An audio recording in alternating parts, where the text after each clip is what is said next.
Hey Max. Okay, so I've got both your watches here. They're nice. They're nice. This is your 6005. It's quite decent. Look at the brightness of the movement. It's a little hazy, but has that shiny, fresh, bright metal look. It absolutely needs service. But your lower mainspring arbor port, which is the arbor mainspring arbor, is underneath this screw right here. It's the axle the mainspring barrel turns on, and it's nice and tight, that's a really good sign.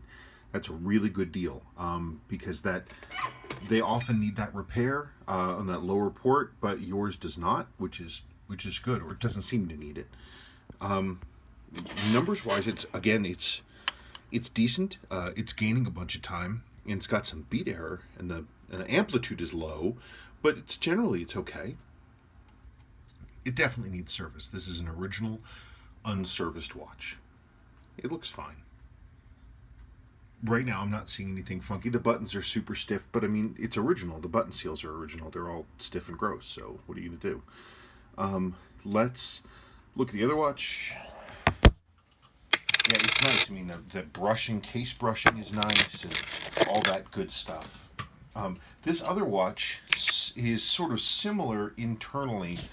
It's bright and clean internally. You can see again the brightness of the metal. So they're in the same basic condition. This one has more wear on that lower mainspring arbor port, so it's going to need a little bit more work. But you can see it's also running. It's the same thing. A little bit of beat error. It's running low. This number should be in the 250, 260, 270 range. 203 is definitely low. So that's gaining time. It's got beat error. I mean, it's very, very, very standard for one of these. They're both in the same basic condition. Let's talk cosmetics, though there's not a lot to talk about, really. I think the only piece of, bad news, if you want to call it that, is that hang on a second. This watch that I'm putting the back on right now, it's been rebrushed. So the case has gotten a little bit of work done on it, which is unfortunate because that drops the value a little bit. But internally, it's beautiful, and it is a rarer model. Sorry, I'm just trying to get this closed up. You have to hear my voice while I'm doing this. There we go. So there's that. Okay, so that's running. That's good. Now let's put the case back on this. Yeah, the case is nice on this. Nice, and of course it's got the original bracelet. It's, more and more and more these days we just don't see them in this condition. But I mean, look at the whiteness of the lume. I should have started that. Come on, there you go. Come out. Come out. I want to pull that button. Hang on just one second. I always am much happier if those things are running. It makes me a lot happier because then we're not stressing out the clutch, which is really good. Okay, there we go.